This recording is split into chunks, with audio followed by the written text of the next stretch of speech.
자, 3번이야. 삼각함수를 포함한 식의 최대 최소. 3번 식의 최대 최소야. 그럼 최대값과 최소값이지. 최소값.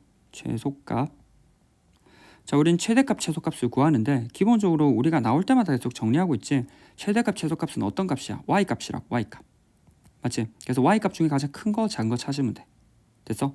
자, 왜냐면 우리는 최대값 최소값은 원래는 fx라고 하는 뭐 함수값. 맞지? 우리는 뭐 함수값 중에 가장 큰 거, 가장 작은 거 생각하면 돼. 근데 함수값은 fx잖아. fx 중에 가장 큰 거, 가장 작은 걸 생각하면 되는데 이 fx를 열심히 계산한 값이 어디에 농축되어 있어? y에 농축되어 있지. 따라서 y는 fx 중에 가장 큰 거, 가장 작은 거니까 y값 중에 가장 큰 거, 가장 작은 걸 찾으면 돼. 그럼 y값 중에 가장 큰 거, 가장 작은 거는 가장 큰 거는 실제로 어디 있어? 가장 위에 있고 가장 작은 거 어디 있어? 가장 아래에 있지. 그래서 가장 위에 있고 가장 아래에 있다. 맞지? 그럼 뭐 가장 위에 있고 가장 아래에 있는 걸 잘 찾는 도구가 뭐야? 바로 찾을 수 있는 도구가 뭐야? 그래프라고. 맞지? 그래서 그래프를 그릴 수 있으면 그래프를 바로 그려가지고, 맞지? 우리는 뭐 기본적으로 그래프를 그려서 그 중에 뭐 가장 큰 거, 가장 작은 거 찾으면 된다고. 맞지? 언제? 그래프를 그릴 수 있으면. 따라서 크게 보면 케이스가 두 개로 나뉘어. 첫 번째 뭐 그래프를 그릴 수 있는 경우, 맞지? 그리고 뭐 그래프를 뭐 두 번째 그릴 수 없는 경우는 아니요. 그래프를 그릴 수 있는 경우가 위에 첫 번째 케이스야.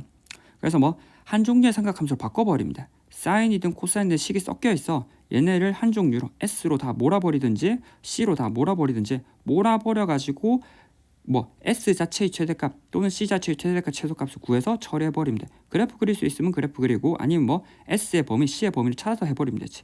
S의 범위가 마이너스 1부터 1 또는 뭐 C의 범위가 마이너스 1부터 1이거든. 맞지? 이러한 제한 범위 속에서 우리는 최대값 최소값을 찾으면 돼. 단 탄젠트는 제한 범위가 없어. 맞지? 그래서 x의 범위가 주어져야 돼. 자, 그래프를 그릴 수 없는 경우는 주로 뭐 해? 치환한다고. 치환.